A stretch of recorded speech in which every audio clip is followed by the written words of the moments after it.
Mm.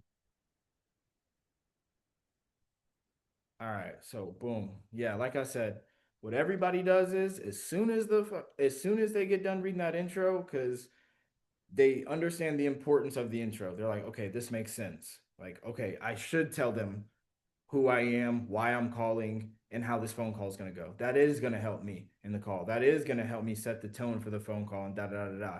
And a lot of students, they get so good at reading that intro, but as soon as after the intro, everything else goes out the window. They scroll all the way up and down, up and down, up and down the script, trying to look for the perfect sentence, the perfect word track to respond to whatever the seller says, right? So, like I said, after you read that, the first question is, I'm gonna be honest, this looks like a great house. Has this ever been a rental property for you? Is this your primary residence? Every person is different. Just like every human has no two humans have the same exact thumbprint, no two humans are going to say the same thing in the same way.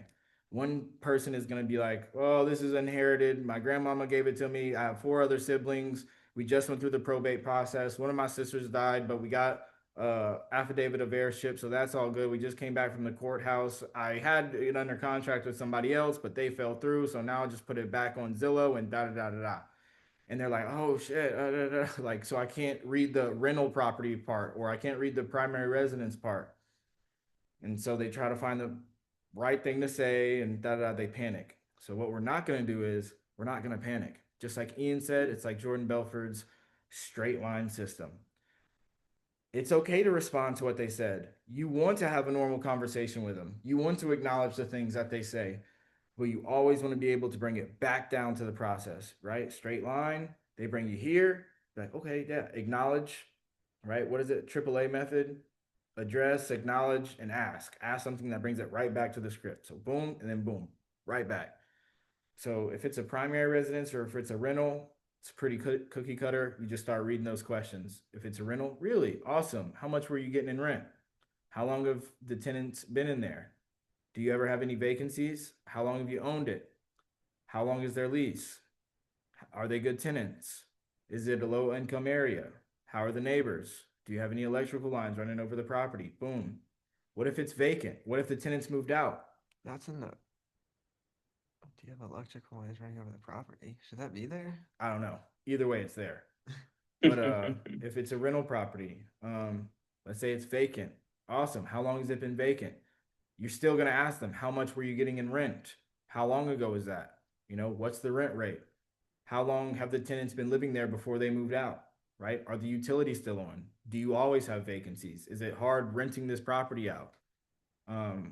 Were the tenants giving you trouble? Did you have to evict them? Why'd they move out? How long have you owned it? How long was their lease? Right? Why not rent it back out versus selling it? Were they good tenants? Right? Is this in a low income area? How are the neighbors? Still going to ask those same questions. You're just not going to panic. What if it's an inherited property? You could probably still ask those questions. Really? That's great. How long has it been inherited for? Or how long ago did you inherit it? Is it just you and the siblings? How many siblings are there? How many people are on the deed? Are you the executor of the estate or whatever? Are you the one in charge? Are you the main decision maker? Things like that. But what you want to do is what my point is, you ask that opening question, has this been a rental property for you or is this your primary residence? The magic behind that question is it's asking them, why are they selling the house without saying, why are you selling the house? Because a lot of times, especially the people who are sick and tired of wholesalers calling them or sick and tired of investors calling them, usually people are going to ask that exact question. Why are you selling it? What's got you wanting to sell it? Sometimes you could ask that, I can't remember the last time I asked that. Why are you selling the house, or what's got you wanting to sell? right? So we don't want to sound like everybody else. We want to Right. get we want to get the deeper questions out, right? Has this ever been a rental property for you or is this your primary residence? If it's your primary residence, cool, cookie cutter, done. You're just gonna ask the questions. If it's a rental property, boom, cookie cutter. What? I was just gonna say the reason why I really like in that script how it says is because it says so the house because it's I feel like it opens it even more for them to open up when you say so the house. Do you live there? Is it a rental? What's going on with it? Yeah. As you get more advanced in it, you could ask that. It's still the same question though. Yeah. So, like I said with the intro, you could say the intro a billion different ways with a billion different iterations, but you're still going to get the main points out, right? Right. So basically, you're saying, why are you selling the house without saying, why are you selling the house? And all this is, right? The section that says rental and the section that says primary residence is just to get the conversation starting, right? You are going to write down that information, you are going to take notes on it, but it's just to get them to start talking. Once they start talking, you have enough questions in each of those sections to build a little bit of rapport, make deposits into the conversation, then make withdrawals. A deposit into the conversation is a statement. You're not asking them something. When you're asking something, that's a withdrawal. Just like if you keep making withdrawals from your bank account, eventually you're gonna run out of money. But if you make deposits every now and then, you're gonna keep money in there. Then you can withdraw every now and then, right? So if you keep like if you make it feel like an interrogation, you're gonna tell the energy's gonna drop, their answers are gonna get shorter. They're gonna be like, "How much longer of this?" Because you're draining them of energy. But you want to have a good attitude and you want to make deposits, right? So one way of giving a deposit is telling a third party story. That's super, super powerful. It lets them know that, you've been in their shoes or they're not alone or you could relate to them or, hey, we're the same. We've been through similar things, something like that, right? It's been a rental property. It was a nightmare. Oh, trust me. I know. I've had multiple rentals or we've owned multiple rentals before. And, you know, sometimes having a rental is not the easiest thing. It's like a 50-50 shot, depending on the area that you're in. It could be, you could have dream tenants that take care of the property, they treat it like it's theirs, and they always pay rent on time. Or you just get crappy tenants who don't take care of it because at the end of the day, they know they're renting it and it's not theirs. So trust me, I know where you're coming from, Mr. Seller. I mean, speaking of that, I mean, were these tenants bad tenants or, whatever? Ask a question. But that's what this first section is for. So the point is, as soon as you ask that opening question, understand why you're asking it. You're getting them to open up about why they're selling the house and to get the conversation started. That's it. Once you get the conversation started, you made a few deposits here and there, maybe shared a little laugh or a little chuckle with them. Then that gives you the window to ask the motivation questions. And you're not going to skip over the motivation. Everybody and their mama, every new student and their mama and their cousin skips over the motivation section. It's Oh, for real. intro, then it's fact find. Intro, then fact find. Fact find is where you find out more about the seller, you find out more about their situation, and you find out more about why they're selling. People don't just sell their house for no reason. There's going to be those people who say, I'm just selling because I want the money. I just want the money. It's just an invest, especially investors. They're going to be like, well, it's just an investment. It's just all about the money for me. But just like Jeremy Miner says, everything has emotion tied behind it. There's a reason they want the money. Why do they want the money? What made them get into real estate? Whatever. Why are you selling real estate? Why not go into something else? Why not put it in the SP 500 or something? Why not put it in the stock market? Why real estate? Why'd you get into? Why'd you make that decision? Why do you want this money now? Why not keep it? Why not just doesn't houses hold their value? So why not keep it? Why are you trying to sell it right now? Oh, you need the money for what? You're not going to say it like that, but you know what I mean? There's a reason behind why they're selling. But if you don't, if you try to skip over this crap, first of all, it's crucial and it's paramount to ask these motivation questions. And if you skip over them, you're just asking for objections at the end of it. I need to think about it. I need to talk to my wife. I need to talk to somebody else. I need to have my lawyer. All of those objections come because you didn't build up the ammunition in the beginning to overcome them at the end, right? And I'm not saying that I'm not guilty of that sometimes too. I'm not a master yet. I wouldn't consider myself a master, but these motivation questions, and each of them are cherry picked and hand picked from Jeremy Miner, Eric Klein, Andy Elliott, RJ Bates, John Lawlin, everybody, the top people in wholesale real estate, the top people in sales, these questions are from there, right? Alex Hermosi, that's a big inspiration of these motivation questions too. It's a little bit of Alex Hermosi, Jeremy Miner, and Eric Klein. Really, those three, and Andy Elliott are those three people, right? When you're in any sales, some people call it, Eric calls it the fact find phase, discovery phase. That's what every salesperson calls it, like generically, discovery. And in every discovery sales call, you want to find out, you know, what brought you here, I forgot what it is. What brought you here? Uh, What have you done so far to stop dealing with that? yeah, how long has that been going on? What have you done so far to stop dealing with that? And like, why is it important to you? Like, the thing, like the I can't remember them, but those are definitely four of them. I think it's five, but those are the four, right? Why are you here? How long has that been going on? What have you done to fix it? And why is this important to you? Right? And if you did fix it, what could that do for you? Maybe that's another one. But The that's other one too, I think, is if you have tried to do something about it, why didn't that work, or what didn't you like about that? right. So yeah, it's like five pillars. It's like four or five pillars, and then they have like little subsections under them. Right. I just got the what is it? One, two, three, four, five most crucial questions. Five most crucial questions, and it's labeled problem awareness. There's problem awareness, and then there's solution awareness. Okay, problems awareness. Why have you gotten here? Or why are you here?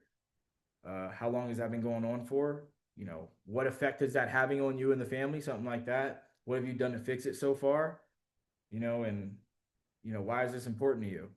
And then it transitions over to, okay, well, if you could solve this, what would that do for you? What would that feel like? Can you walk me through a dream scenario? Alex Hermosi calls it selling the vacation, not the plane ticket, right? Everybody wants to sell a plane ticket, like buy this plane ticket to Bali or buy this plane ticket. Yeah, let's say Bali. All right. Instead of trying to sell the plane ticket, man, the plane, it's nice. You got cushion seats, leg room on the plane. They got baddies serving you drinks, free food. There's gonna be music playing. It's gonna be awesome. The plane ride is gonna be awesome. Nobody cares about the plane ride. Where's the plane going? Bali. Bali, imagine being in Bali, once in a lifetime experience. You're on the beach, you got your little baddie with you, she's on the beach with you, you're taking memories. That vacation in Bali is something that you're going to remember for the rest of your life. Imagine how it's going to feel when you're there. You want to go? Yes, I want to go. All right, here's the plane ticket. It'll take you straight to Bali, right? It's selling the vacation, not the plane ticket. Sell the dream scenario, sell the destination, not the journey or whatever. Anyways, I was getting off topic. That's solution awareness, but problem awareness. Point is, don't skip over this part in the script. That's the point of everything I'm saying.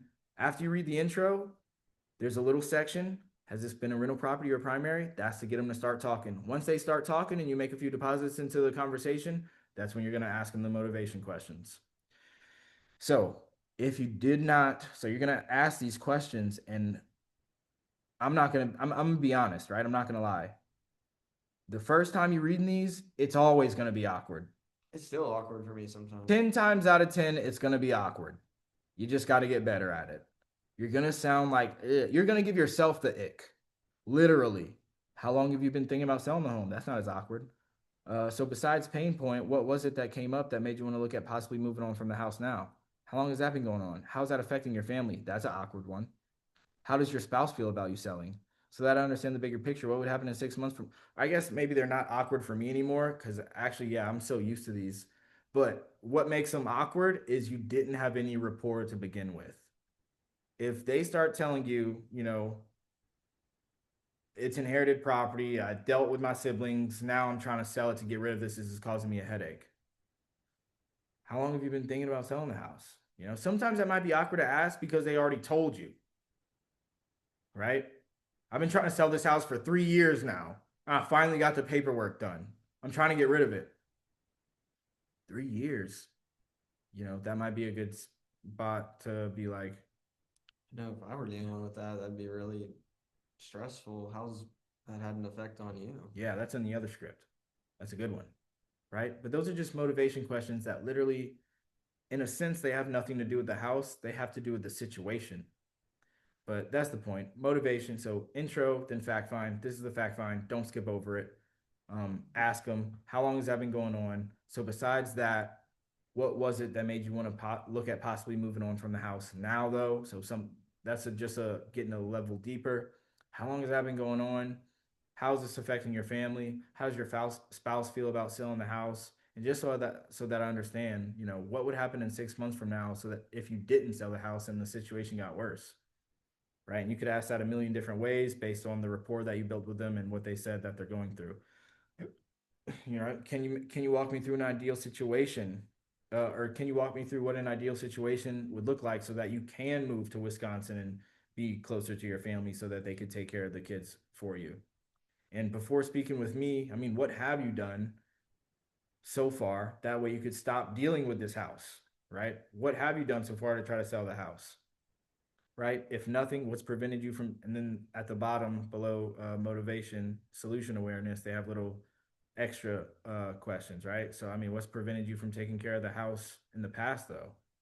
Well, let's just say that all the other companies came back with a similar price.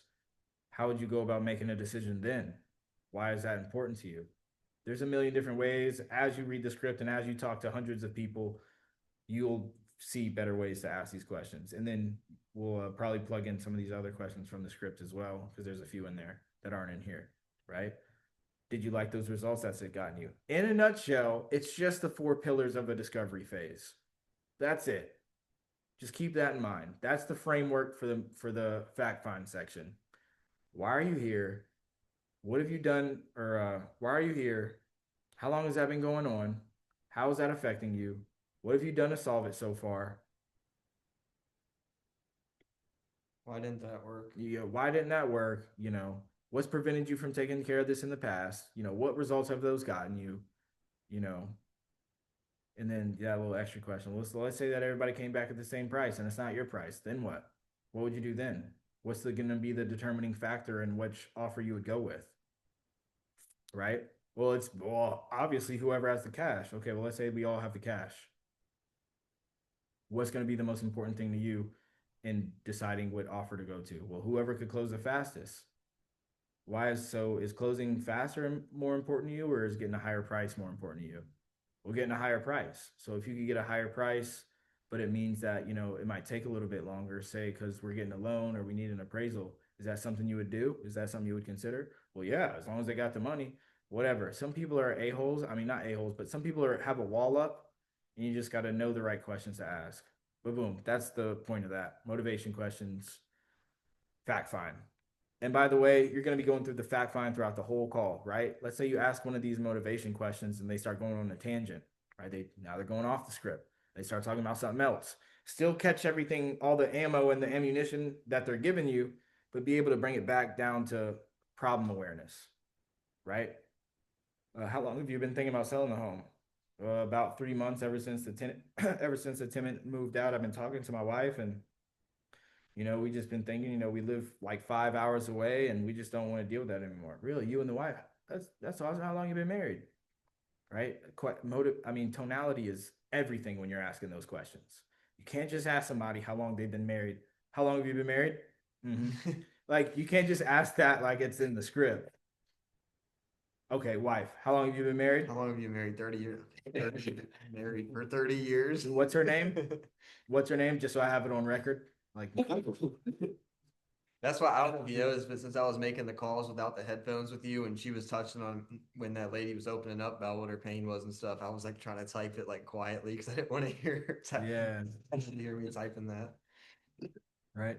How is this affecting your family? Oh, your kids. How many kids? What's each of their names? What's their age? You can't you So can't say that. You Yeah, gotta I be do like, that. you gotta make a little deposit. Yeah, me and the wife, we just been talking about it for, the past 3 years because, we just live 5 hours away and da, da, da. Oh, you're married. That's awesome, man. I'm thinking about getting married. So we're gonna go over something else. It's called master closer worksheet. And it's just putting your values and your life stories on a piece of paper so that you know how to relate to people. When somebody comes in and they say so, anytime somebody talks about being married, right, which is a bonus, it doesn't matter. Just learn how to use it. Whether I'm single, right? I'm single, I'm looking for a wife, I want a wife, having a family is crucial to me. It's paramount to me. Why? Because I want to set the standard for my family because my family, all they know is baby mama drama, divorces, multiple kids, multiple baby mamas, all that. It's a broken family and it's a generational curse. So I want to make sure that I set the standard for my family, not just to show them what a man is and what a man of God is and what Jesus could do in their life if they let him come into my heart, but also what a family's supposed to look like, what a structured family with a real hierarchy looks like, a biblical principled family. So that's in my master closer worksheet. And you can see that, in the worksheet whenever I give it to you. But having those, knowing who you are, what your values are, and having life stories to talk about is going to help you relate, right? So when they say me and the wife have been thinking about, oh, you married, that's awesome. I've been, man, I'm 29 years old and I'm thinking about getting married. I used to panic about it, but now I feel like I'm just taking my time. How long you been married? That's a deposit and then a question, withdraw. But yeah, all right, we can move on. You scroll down, and then yeah. So look, another little thing right here. Repeat emotional words back to them. Anytime they say something, these are good examples, right? Stress, frustrated, concerned, annoyed, tension, pressure, worried, trying, hurting, aggravated, exhausted, sick. I've just been sick and tired of these tenants. Sick and tired? You're gonna say it with a confused tone. I don't know what I can't. There's four tonalities: confused tone, concerned tone, like a matter of fact statement tone, and then a joyful, like playful tone, right? But so it just says, yeah, right there, confused tone. So anytime, man, I'm just these tenants, bro, they're just frustrating me. Frustrating, you Yeah, know? it's really the same thing with girls too. Like they teach like like just repeating the last thing they said if you don't know what to say next a lot of the time gets like, I like this or I like doing this. Oh, you like doing that? Yeah, because but and then like they open up more. Yeah. Yeah, I really, or something. My ex really broke me. He broke you? Something like that. But saying it with a confused, I'll definitely use that before. right? Or like, man, I'm hurting for the money. Hurting? Or, Yeah. whatever. But whenever you hear that, that's a good, you'll be very proud of yourself when it happens, and you'll be like happy, or you get a little dopamine rush because you'll see like, damn, that does work. It does work. Like just 9 times out of 10. You just have to use the right tonality, and they have to be in an opening state. Like they're already started, you already got the ball rolling. You ask them motivation questions, they're answering, and it's like, man, I'm just really annoyed. Annoyed? Sometimes you got to stop them. And then boom, relate to one thing they said and give a third party story. Master closer worksheet. That's what I'm referring to. Third party story helps them understand that it's not your first time that you've encountered a situation like this before, and it'll help them to open up more. Boom. As soon as we get all that done, you just want to get the main things down. Don't go on and on and on and on. Like Jordan Belfort says, you're on a straight line system. So there's a start point and there's an end point, and there's things you need to gather along the straight line along the sales process. So if they start going to, he calls it, Jupiter or Uranus or Pluto or Uranus, whatever. Basically, it's just saying this is the straight line, and then there's a little barrier on either side of the straight line of like where to build rapport at, where to stay. Now, if it goes outside of those barriers, all right, now you're off track. Now you're talking about something else. If you're talking about their dead dog from third grade, you know, you're It was like probably that off guy track. yesterday you were saying that was like going on about his donations and stuff, and you're like, all right, let's get back on track. You know what I mean? Yeah. Exactly. So you want to know how to use it intentionally. Use the things that they are saying intentionally, and just gather the bits and pieces of information that you need. Gather them, move on. But know how to leverage them. Gather them. Okay, they're moving to Wisconsin because they just had 2 kids, and they want to move to Wisconsin because that's where they're from and that's where their family is. And they know that if they go to Wisconsin, they're going to have family to help them raise their kids. What about the money? What are they going to do with the money? They have an $80,000 mortgage on it, and it seems like they're only going to get, based off their asking price, about $30,000 to $40,000. What is that for? What are you going to use that for? It's going to help them to pay off credit card debt and help them to pay off their medical bills from when their child was born. They're a young couple. They need the money to pay off the debt, and they're going to their family so they could, help raise the kids. That's it. That's all I need. That's all I needed to know, right? And you could also go in more into like the pain. You want to cause that pain to go up. You want to have a gap of where they're at and where they want to be, and you are the bridge to that gap, right? So as soon as we get all that done, we got the 4 pillars of motivation and discovery. Now you're going to go on to the house. You're going to actually get the information that you need for the house, right? And it's pretty simple. Outside, then inside. Start off with the outside. The pitch is broken down into, the pitch is basically just the pitch of the house. The house is the pitch. And there's, break that up into 2 sections. That way you can make the phone call last more. And it's just Helps you keep it organized. So outside neighborhood, is it mostly renters or homeowners? Is there what's the speed limit outside? Is it on a double yellow line? How old are the windows? What's the size of the lot? You know, you could even say what's the zoning right there? Is it commercial and residential? Whatever. Is it a brick house or a wood frame house? What's the foundation type?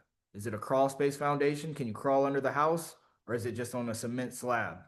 What's the year build of the house? Is it in a flood zone? Then you go to the inside of the house. Okay, that's awesome. Okay, I see these pictures on Zillow. How recent are these pictures? If they have pictures. If they don't have pictures, what kind of flooring is in the house? Uh, is the kitchen? Walk me through it. Is it updated? Is it outdated?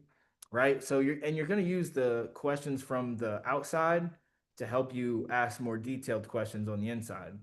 Right. So if there's no pictures and they're short answered, one thing I always say is, let's say the house was built in 1973. So give me, paint me a picture, Mr. Seller. Let's say I'm walking into the house through the front door. Walk me through, what does it look like? Does it look like everything's still original from 1973 and it needs to be updated? How's the flooring, kitchen? Walk me through the house. If I was walking with you visually, what would it look like? And that gets them to open up, you know. Year build, is the kitchen original from the year build? Is the bathroom original from the year build? Is the walls, is that drywall? Is that wood paneling?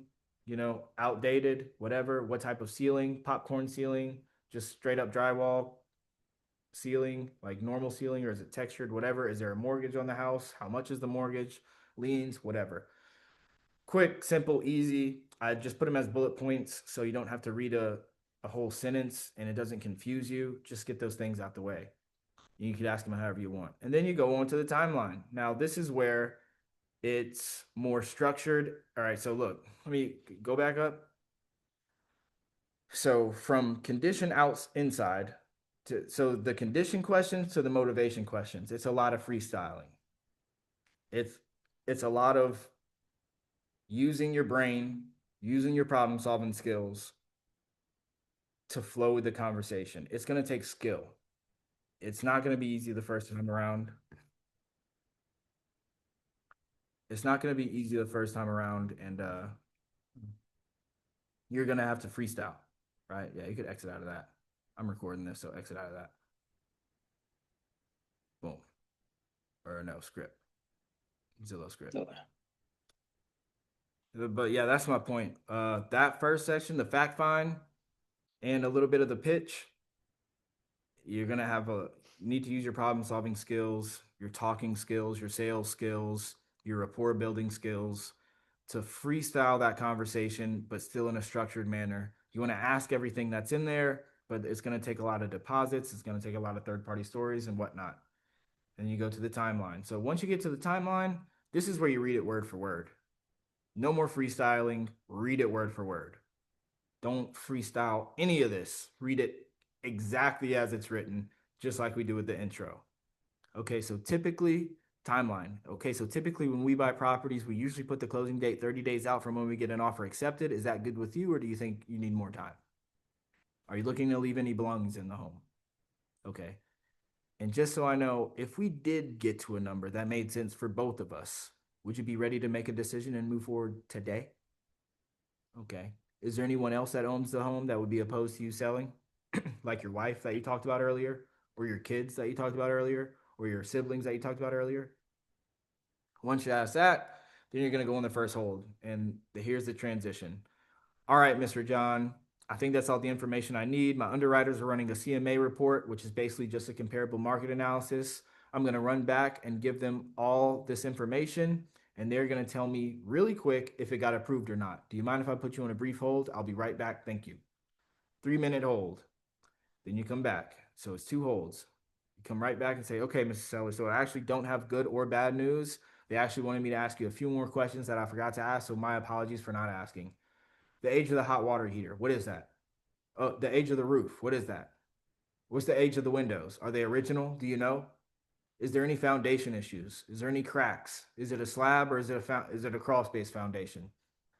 Has the electrical panel box ever been updated? Are there any issues with the plumbing? Is the plumbing original? Fun fact, if the house was built in 1960 or older, it's cast iron plumbing, it's metal plumbing. That needs to be replaced. If that has not been replaced, or they don't know, or if it's original, that needs to be replaced. Just so you know. Are there any liens on the property? Is there still a mortgage? How much? Right?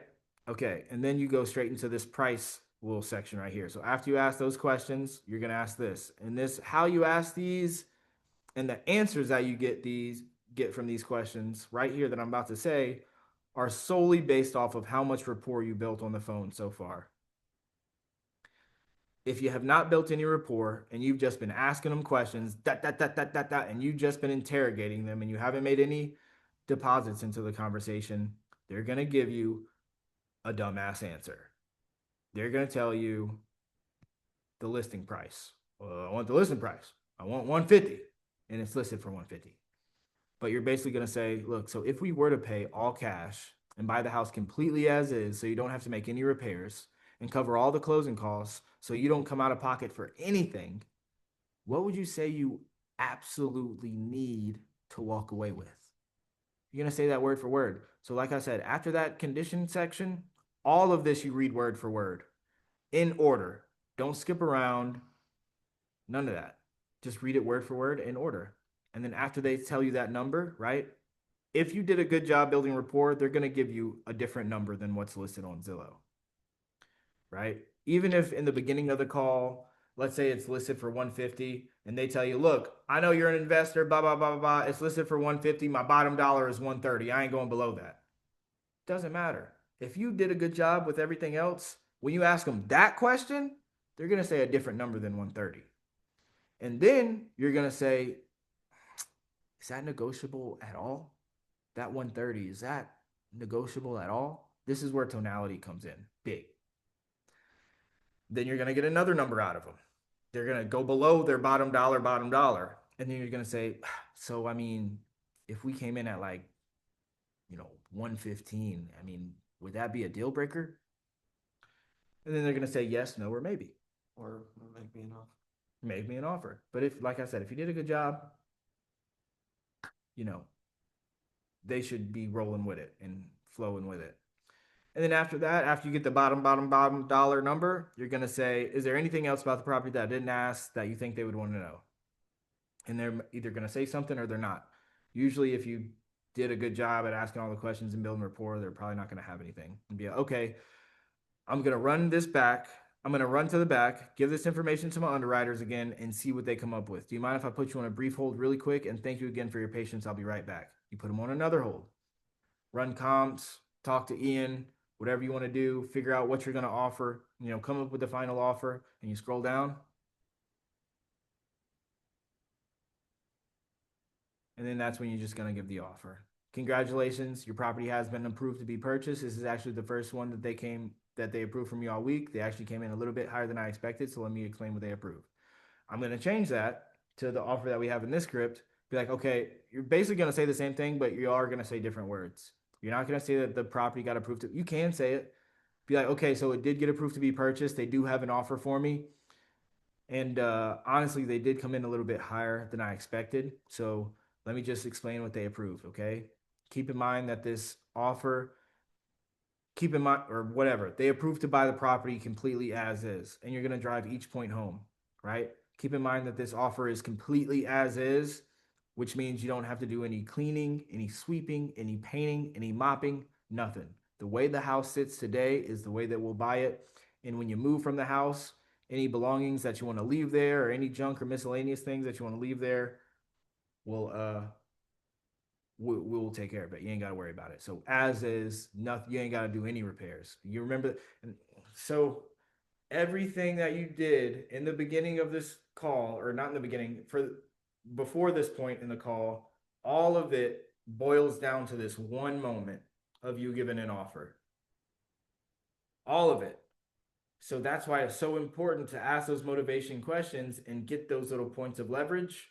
And every time they tell you about the condition, get those little points of leverage. Every little mess up, every little crack, every little squeak or creak in the wall or in the flooring. Okay. How long has that been going on? Okay. So have you replaced that? Boom, boom, boom, boom, boom. All of it. 90% building value, 10% close. If you did a good job at building value 90% of the phone call, then 10% the close should be the easy part because you know how to leverage the bits of information that you got.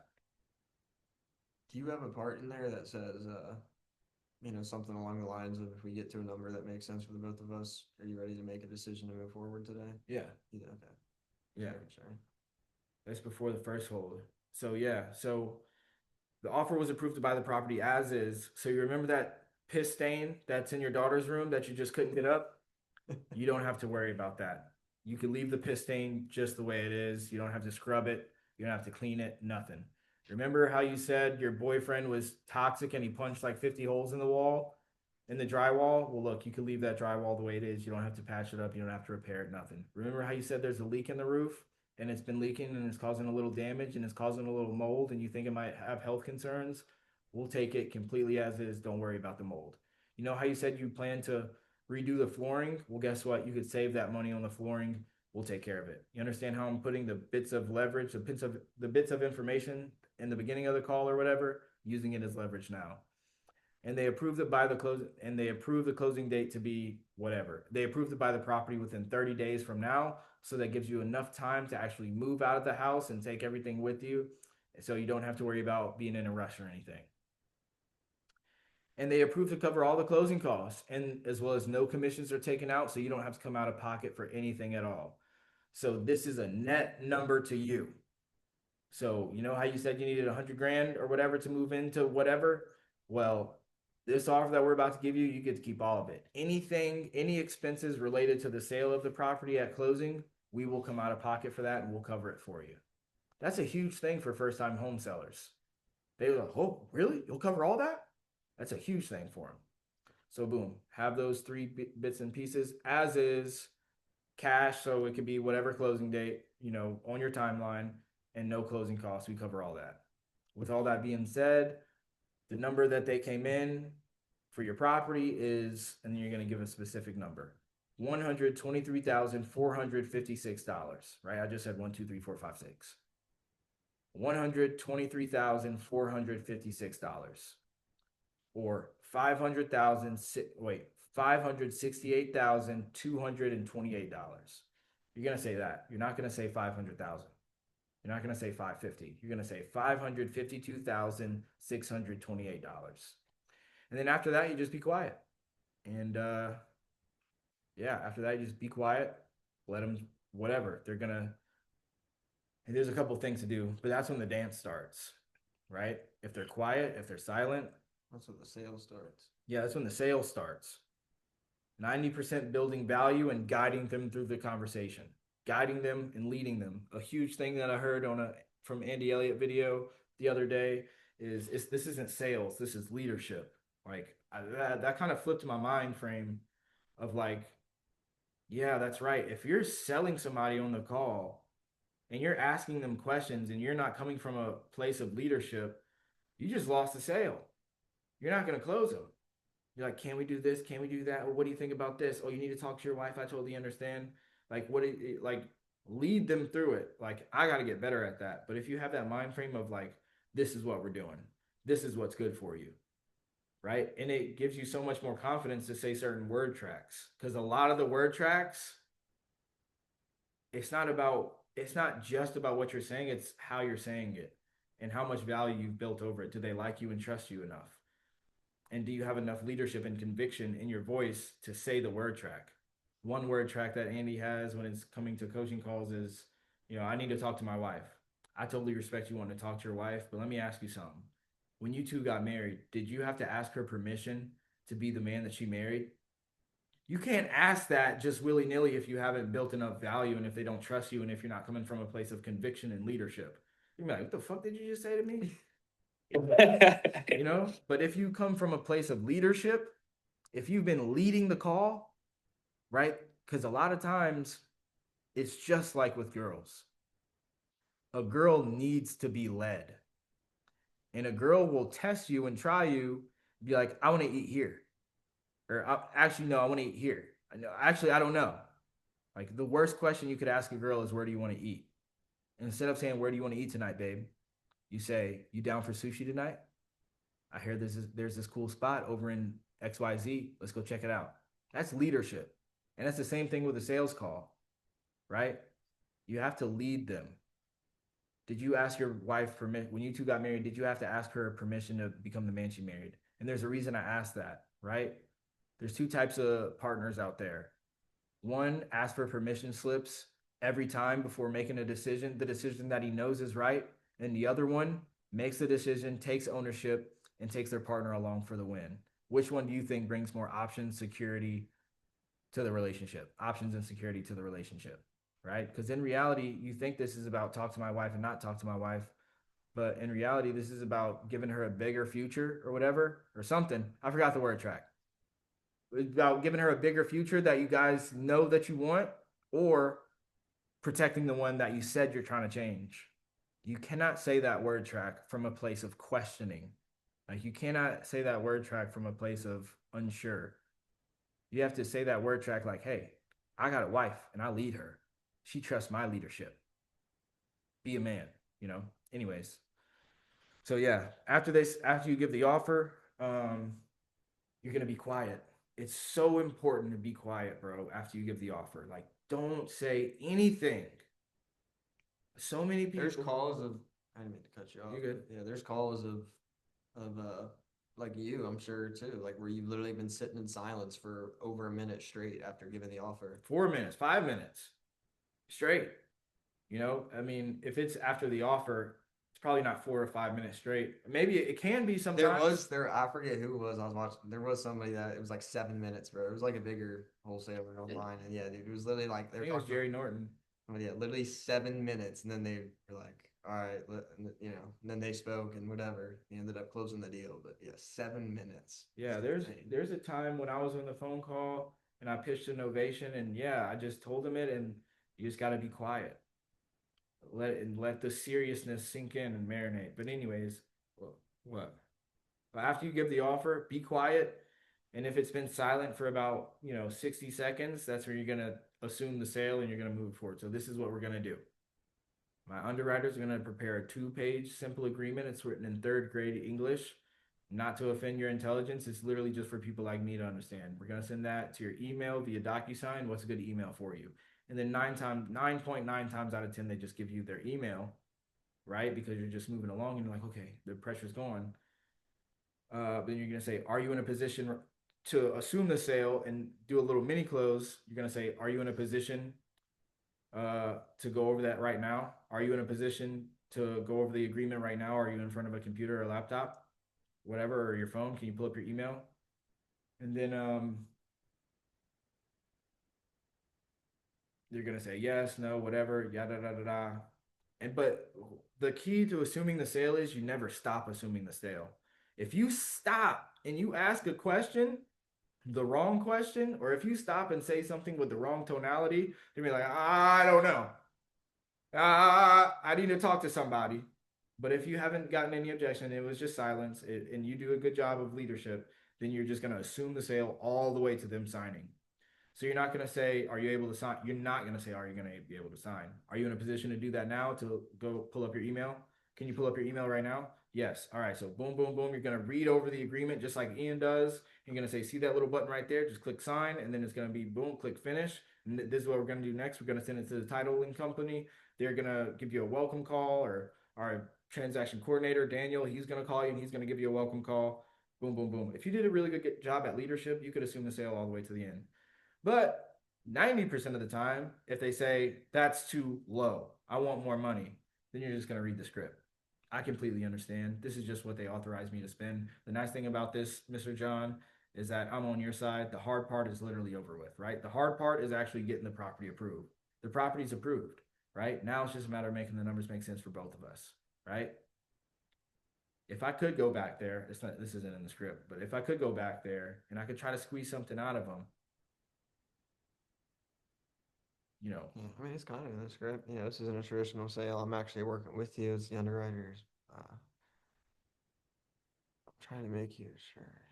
I'm gonna put you back on hold, see if there's anything they can do. Before I do that, let me ask you. Yeah, I where mean, do you really need to be at price wise so that you could take care of, the kids so that you can move back to Wisconsin and pay off that credit card debt? Is that the best you think you could do, John? So that I could let my underwriters know. So if they came up to blank, are you ready to move forward today?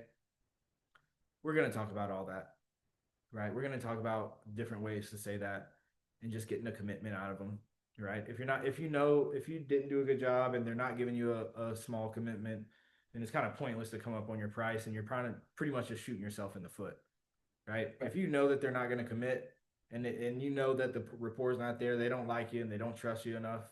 If you just come up on your offer, you're just shooting yourself in the foot for the next time you follow up. Boom. So that's it. Yeah, that's it. All that other stuff is just going over the agreement.